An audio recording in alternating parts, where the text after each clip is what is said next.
Halo semua, balik lagi di channel Toraokun. Sebelum pembahasannya dimulai, silahkan klik tombol subscribe dan aktifkan lonceng notifikasinya supaya kalian gak ketinggalan info dan teori terbaru seputar One Piece. Buat kalian yang mau informasi tambahan soal SBS atau databook, kalian bisa follow Instagram Toraokun. Di sana admin akan memposting soal SBS, databook, dan berbagai teori singkat. Sekarang lanjut ke pembahasan. Full One Piece Chapter 1077 telah muncul di berbagai forum. Dalam video kali ini, channel Toraokun akan menjelaskan berbagai hal menarik pada chapter kali ini. Cerita dimulai dengan memperlihatkan Sentomaru yang sedang menyuruh semua pekerja di Pulau Egghead untuk segera meninggalkan pulau tersebut. Dia ingin semua orang melarikan diri dari sana, sebab Sentomaru tahu hal buruk akan segera terjadi. Sentomaru menceritakan tentang insiden Ohara yang dulu pernah menjadi salah satu peristiwa paling mengerikan dalam sejarah. Menurut Sentomaru, hal yang lebih buruk dan lebih parah dari insiden Ohara mungkin saja akan segera terjadi di Pulau Egghead. Dugaan Sentomaru memang masuk akal, mengingat angkatan laut dalam jumlah yang besar sedang menuju ke sana. Diketahui dari chapter sebelumnya, ada 100 kapal angkatan laut yang sedang bergerak ke Pulau Egghead. Entah ada berapa banyak pasukan yang dibawa oleh 100 kapal itu. Pasti juga di antara mereka ada para Vice Admiral yang siap untuk beraksi. Selain itu, ada pula armada yang dibawa oleh Admiral Kizaru. Mereka juga sedang bersama satu kapal pemerintah dunia, di mana di sana ada Gorosei Saturnus. Mereka semua bertujuan untuk menyerbu Pulau Egghead dengan niat menghabisi Vegapunk, mengambil kendali Serapim, dan menyerang bajak laut topi jerami. Maka dari itu, jika nanti Kizaru, Gorosei Saturnus, dan pasukan besar angkatan laut sudah tiba di sana, kemungkinan besar perkataan Sentomaru akan menjadi kenyataan, yaitu hal yang lebih buruk dari insiden Ohara akan menimpa Pulau Egghead. Pada saat ini, keadaan di dalam laboratorium masih tidak terkendali. Di ruangan tempat Shaka berada, dia mengatakan kepada Luffy dan yang lain bahwa dia mungkin tahu di mana Vegapunk yang asli sekarang ini. Sementara itu, Luffy, Zoro, Rob Lucci, dan Kaku masih bertarung melawan para Serapim. S-Hawk dan S-Bear yang dalam chapter lalu terkena serangan telak dari mereka berempat ternyata masih bertahan. Serapim merupakan suatu karya luar biasa yang diciptakan oleh Vegapunk, sehingga bukan hal yang mudah untuk membuat mereka tumbang. Dalam pertarungan melawan dua Serapim pada chapter ini, Luffy dan Zoro memakai beberapa teknik serangan kuat seperti Gomu Gomu no Kong Organ dan Shishi Sonson. Namun, Serapim selalu bisa bangkit kembali, bahkan tanpa kerusakan sama sekali. Mereka memiliki tubuh dengan daya tahan yang luar biasa. Luffy pun menjadi sangat kesal karena para Serapim sulit untuk dilukai. Luffy bingung mengapa para Serapim selalu bisa bangkit lagi. Dia bertanya-tanya, apakah mereka Kaido atau semacamnya? Setelah itu, pertarungan di sana mengalami jeda sejenak. Luffy yang awalnya dalam mode Gear 4 dan Rob Lucci dalam mode Hybrid kembali ke wujud normal masing-masing. Beberapa saat kemudian, Zoro akhirnya menyadari bahwa Serapim memiliki kemiripan dengan King. Shaka yang mendengar itu bilang bahwa darah Lunaria yang sepertinya didapatkan dari Line Edge Factor milik King digunakan untuk menambah kekuatan Serapim.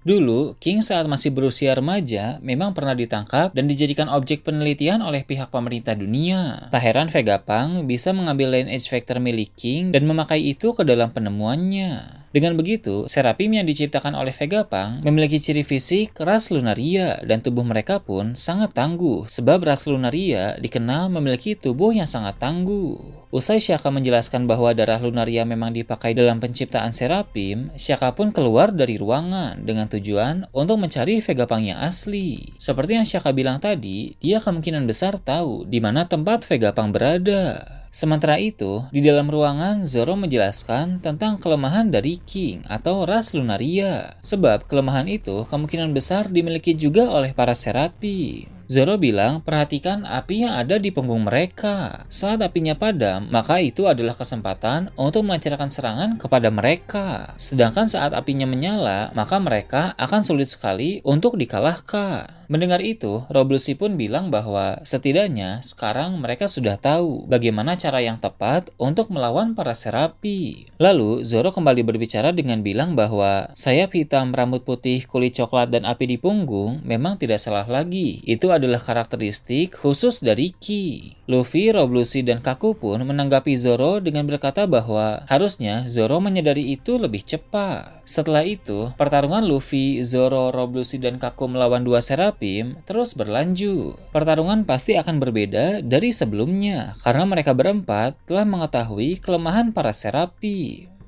Beralih ke tempat kelompok Nami berada, Shark muncul di sana dan menghancurkan Vegapunk Edison. Edison masih bersuara tapi rusak cukup parah. Nami pun segera memakai Zeus dan melancarkan serangan Raitei kepada Shark. Tapi Shark bangkit kembali usai terkena serangan itu. Untung saja Sanji muncul dan segera menendang Shark. Sanji pun siap berduel melawan Seraphim yang satu itu. Di sini diketahui bahwa Nami masih bisa menggunakan Zeus, yang mana itu berarti saat ini Big Mom masih hidup. Karena jika Big Mom mati, otomatis Zeus pun akan mati karena Zeus diciptakan dari jiwa Big Mom. Jika Big Mom masih hidup, kemungkinan besar Kaido juga masih hidup karena mereka berdua jatuh ke dalam lahar yang sama. Ketahanan fisik Kaido hampir sama seperti Big Mom, bahkan sepertinya Kaido malah lebih unggul. Jadi kemungkinan besar kedua mantan Yonko itu saat ini masih hidup. Beralih lagi ke lokasi lain, tempat kelompok Usopp diperlihatkan. Kepala Pythagoras yang sebelumnya copot masih bersama dengan mereka. Di sana, Lilith memakai bubble gun untuk menyerang Snake. Diketahui bahwa bubble gun mengandung energi laut, sehingga apabila menyentuh pengguna kekuatan buah iblis, pengguna kekuatan buah iblis itu akan melemah. Efeknya mirip seperti batu laut. Franky yang melihat itu mengambil gelembung dari bubble gun dan memakainya untuk menjepit Snake di tanah. Snake pun menangis dan mengaku bahwa dia kesakitan akibat ulah Franky. Mendengar itu membuat Franky tiba-tiba menjadi panik lalu meminta maaf. Kemudian tangan Franky tergelincir sehingga Snake bisa lolos dan menendang Franky. Setelah itu Snake memakai kekuatan dari buah iblis Meromeronomi untuk mengubah Franky menjadi batu. Usai mengubah Franky menjadi batu, Snake memberikan kedipan lucu kepada Usopp dan Lilith dengan tujuan membuat mereka terpesona. Tak lama berselang, Snake langsung memanfaatkan kesempatan untuk mengubah Usopp dan Lilith menjadi batu juga. Kemampuan buah iblis Meromeronomi yang ada padanya benar-benar sangat merepotkan. Sekarang ini, dengan membatunya Franky, Usopp, dan Lilith, maka entah akan bagaimana nasib mereka ke depannya nanti. Beralih ke tempat Shaka, dia berjalan ke ruang penelitian buah iblis tua yang berada di bawah tanah laboratorium. Dia melewati tempat yang gelap, lalu memasuki penjara rahasia yang berada di sana. Shaka terkejut ketika melihat Vegapunk asli dan beberapa agen Cyberpol sedang terkurung di tempat itu. Shaka pun bertanya-tanya siapa yang melakukan itu kepada Vegapunk. Lalu Shaka juga bilang bahwa dia akan segera mengeluarkan Vegapunk dari sana. Tiba-tiba Vegapunk bertanya apakah Shaka datang bersama orang lain. Shaka pun segera berbalik dan dia mendengar ada langkah kaki yang mendekat. Orang itu pun segera menembak Shaka tepat di kepala. Kepala Shaka yang terkena tembakan langsung meledak dan chapter pun berakhir. Walau belum diketahui identitas dari orang misterius itu, tapi tentu dia adalah dalang dari semua kekacauan yang sedang terjadi di dalam laboratorium.